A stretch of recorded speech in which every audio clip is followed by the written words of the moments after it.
Hello friends, மலருக்கா. ஒரு ஒரு சுகருக்கு ஒரு மருந்து சொல்கிறேன்னே. எனக்கு தெரிஞ்சவங்க, முன்னால் தெரிஞ்சவங்க, அவங்க ஒரு இடத்துல வச்சு அவங்கள பார்க்க இன்றைக்கு.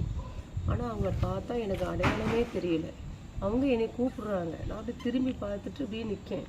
இல்லை, நான் தான் கூப்பிட்றேன் அப்படின்னு அவங்க பேரை சொல்கிறாங்க.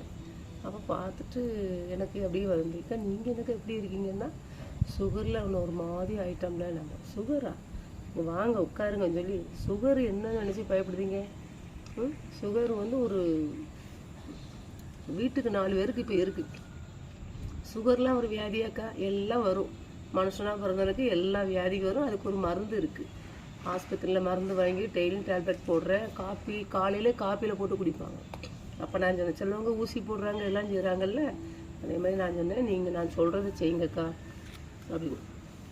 காலையில் நீங்கள் மாத்திரை போட்டுக்கோங்க, அதை பற்றி ஒன்றுமே இல்லை. காலையில் எழுந்திரிச்சோடனே பல்ல விளக்கிட்டு நைட்டே வேப்பலையும் முருங்கலையும் வேக போட்டு அவிச்சு மூடி வச்சுருங்க.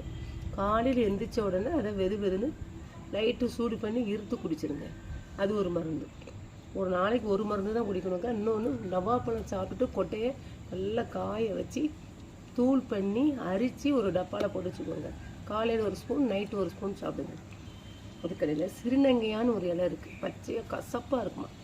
அந்த இலையை வாங்கி பச்சையாக டெய்லி பச்சையை சாப்பிட்டு ஒரு நீஸ் தண்ணியோ ஏதோ குடிக்கலாமா. அது நல்ல குணமாகும். சிறுநங்கை இலை பச்சையாக சாப்பிட்டு வெறும் வயிற்றுல ஒரு டம்ளர் நீஸ் தண்ணி குடிச்சிட்டு நல்லா கொஞ்சம் வாக்கிங் பண்ணவோ இது பண்ணவோ இருங்க. அது நல்லா கேட்கும். இல்லை, பச்சையாக டெய்லி கிடைக்கல, காய வச்சு சாப்பிட்றது வந்து அவ்வளோ பெனிஃபிட்டு மாதிரி தெரியல எனக்கு. பச்சையாக சாப்பிட்டா நல்லா வாங்கி ஃப்ரிட்ஜில் வச்சுக்கோங்க. டெய்லி ஒரு 5 ஒரு 10 சாப்பிடுங்க. மாத்திரை அப்படியே நீங்கள் மாத்திரை நிப்பாட்டுங்க. அப்படியே குறைஞ்சி நார்மல் ஆயிரும். இயற்கையாகவே சுகர். நல்லா நடங்க, நல்லா சாப்பிடுங்க, பயப்படாதீங்க. சோறு தண்ணி அப்படியே ஏறும், கவலையே படாதீங்க. இதையும் சாப்பிட்டுக்கிட்டு சத்தானது ஓல்சுக்காட் சாப்பிட்லாம், கேப்பை கூழ் சாப்பிட்லாம். கருப்பட்டி சீனி சாப்பிடாம பனங்கள் கண்டு போட்டு சாப்பிட்டு பாருங்கள். சுகர் ஒரு பிரச்சனையும் இல்லை, பயப்படாதீங்க. மன தைரியத்தை இப்படி சுகர் வந்துட்டே அப்படின்னு நினச்சி சப்பாத்தி அப்படி இப்படி சீக்கிரம் லொல்லுன்னு போயிடுவோம். அதனால் சுகரை பற்றி பயப்படாதீங்க. நான் சொன்ன மருந்தை டெய்லி ஒன்று எடுத்துக்கோங்க. ஒரு நாள் முருங்கலையும் வேப்பலையும், ஒரு நாள் சிறுநங்கை இலை, ஒரு நாள் நவாப்பழ கொட்டை. இது செஞ்சு பாருங்கள். செஞ்சு பார்த்துட்டு சொல்லுங்கள். உண்மையிலே இயற்கையானது. அப்படியே படிப்படியே மாத்திரையை குறைச்சிடுவீங்க. செஞ்சு பாருங்கள் ஃப்ரெண்ட்ஸ். செஞ்சு பார்த்துட்டு அக்கடை சொல்லுங்கள்.